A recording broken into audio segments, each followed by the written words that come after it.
नमस्कार और the deep dive में आपका स्वागत है।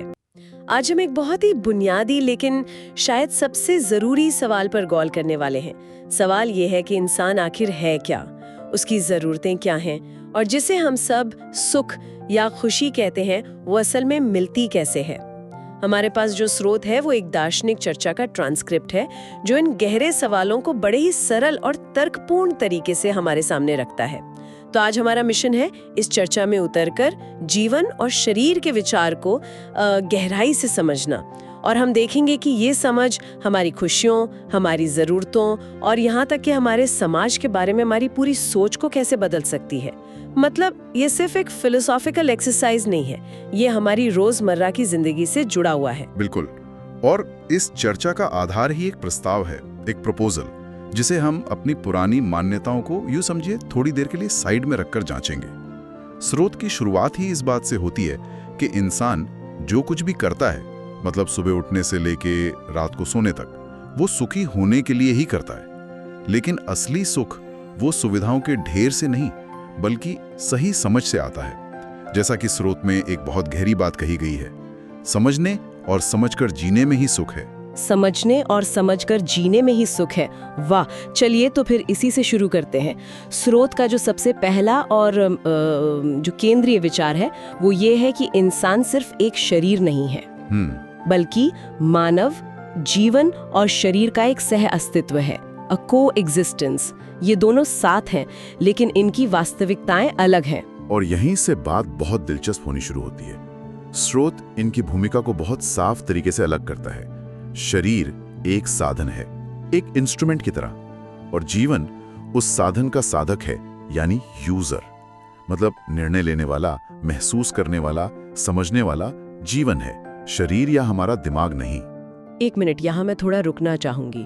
ये बात तो उस आम वैज्ञानिक मान्यता को सीधी चुनौती देती है कि हमारा मस्तिष्क ही सब कुछ है, कि वही सोचता है, वही निर्णय लेता है।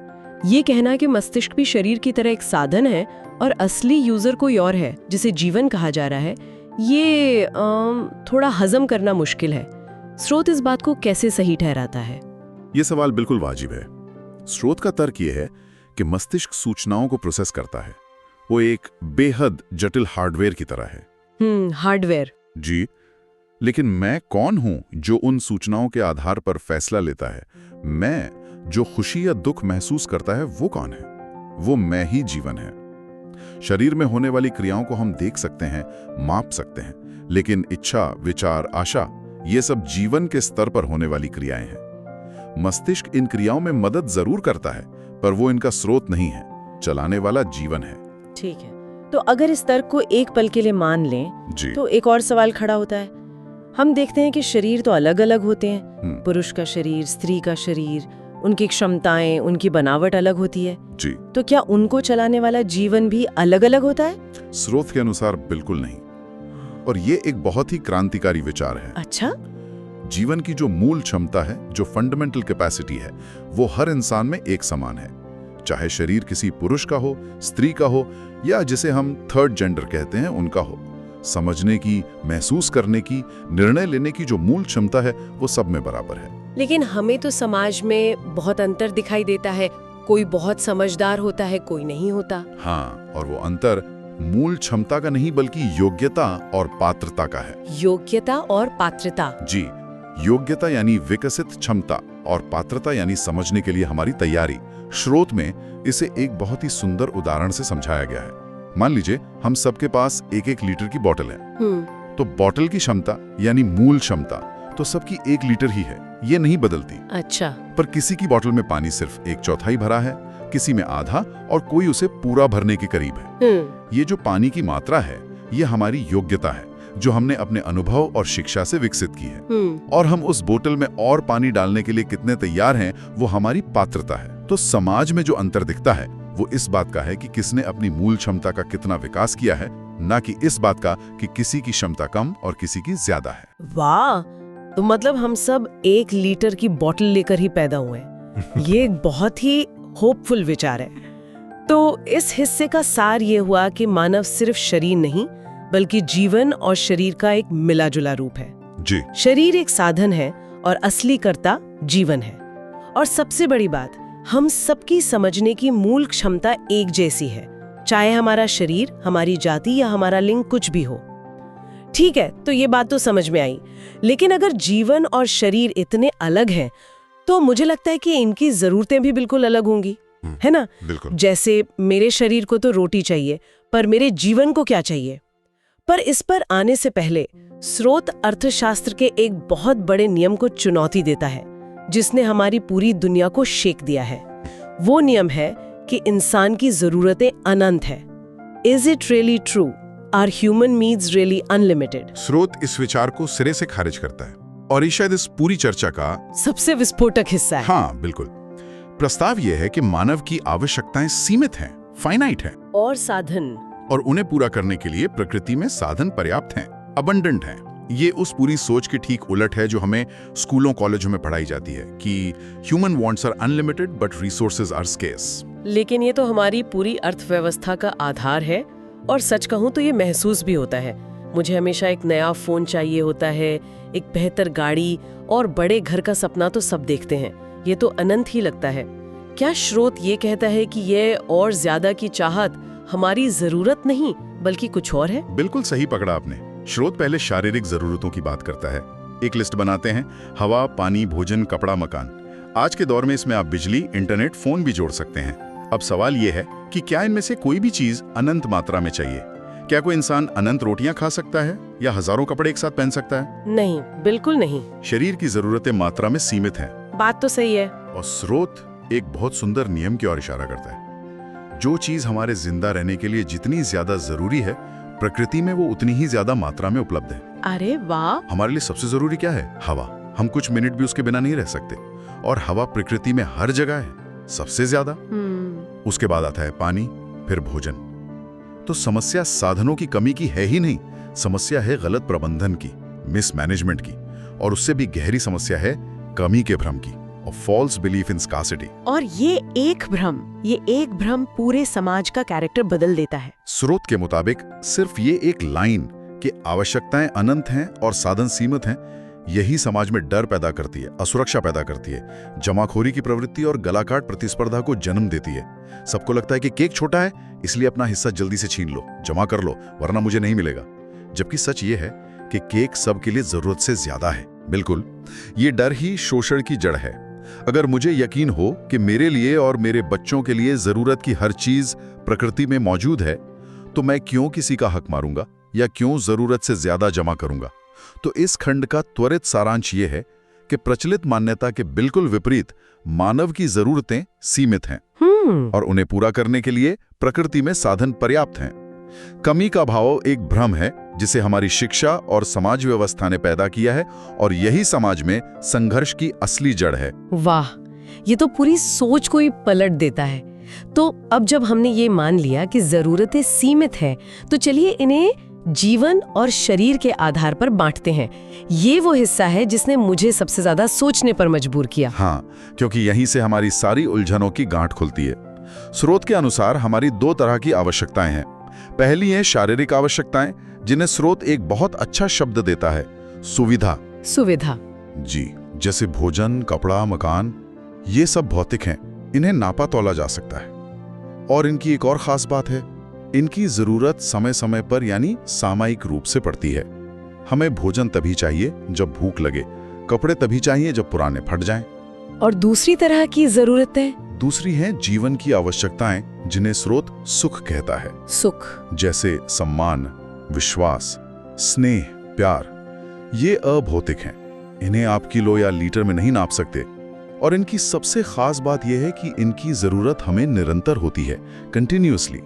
आप एक पल के लिए भी अपमान बर्दाश्त नहीं कर सकते, पर खाना आपको 24 घंटे नहीं चाहिए। ये अंतर बहुत गहरा है। स्रोत में इसे समझाने के लिए कुछ बड़े मजेदार उदाहरण भी दिए गए हैं, जैसे गुलाब जामुन का उदाहरण।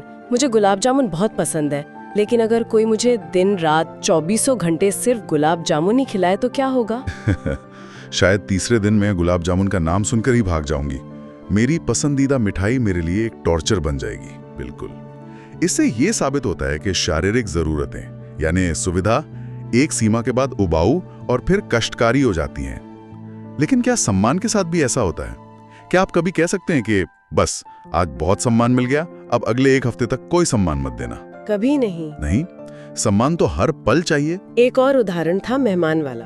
मान लीजिए आपके घर कोई मेहमान आए और आप उनके लिए 56 भोग तैयार करें, दुनिया के सबसे लजीज व्यंजन, लेकिन साथ में उनका अपमान भी करते रहें, उन्हें 4 बातें सुनाते रहें।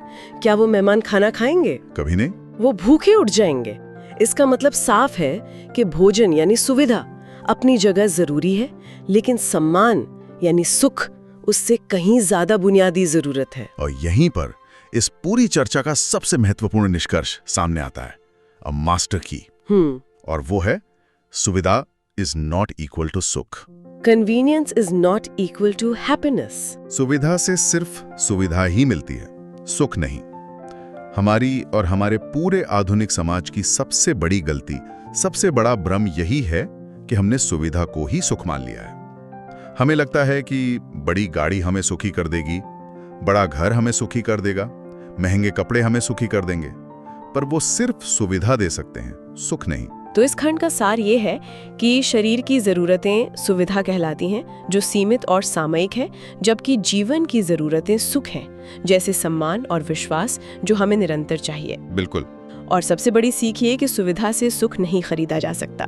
ये दोनों अलग अलग हैं और एक संतुलित जीवन के लिए दोनों ही आवश्यक है। किसी एक को नजरअंदाज नहीं किया जा सकता।